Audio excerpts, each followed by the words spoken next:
রাস্তায় কিংবা বাড়ির পাশের লাবণ্যময়ী পরিপাটি মেয়ে দেখলে যদি আর একবার তাকাতে মন চায়, নিজের বউকে অসুন্দর মনে হয়, তাহলে একটু ভেবে দেখবেন আপনি হয়তো আপনার বউকে সেভাবে রাখতে পারেননি।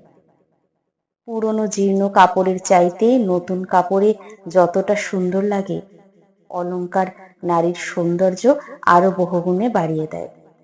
আর যত্নের অভাবে চেহারার লাবণ্যতা ফিকে হয়ে যায়।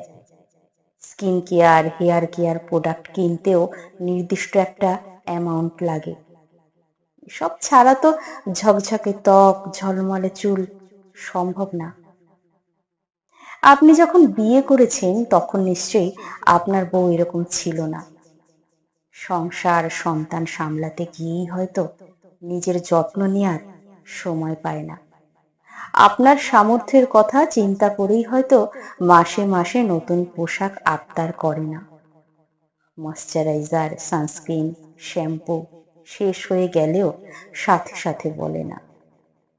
রান্নায় মশলা ঠিকঠাক মতো না হলে, সব মশলা ব্যবহার না করলে যেমন দেখতেও সুন্দর লাগে না, তেমন খেতেও স্বাদ হয় না।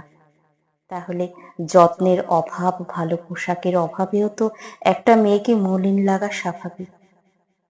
পরনারীর যে পরিপাটি সৌন্দর্য দেখে মুগ্ধ হয়ে বউকে অসুন্দর ভাবছেন, যত্নের অভাবে আপনার বউয়ের মতো তাকেও মলিন লাগবে।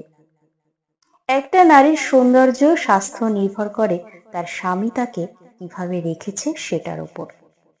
অন্য নারীর দিকে নজর না দিয়ে বউয়ের যত্ন করুন। সামর্থ্যের মধ্যে ভালো পোশাক কিনে দিন, খাবারের খেয়াল রাখুন।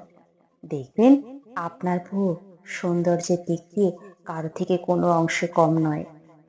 মনে রাখবেন, বউয়ের দিকে তাকিয়ে থাকলেও সো, আবার পরনারীর দিকে তাকালে গুনাহ।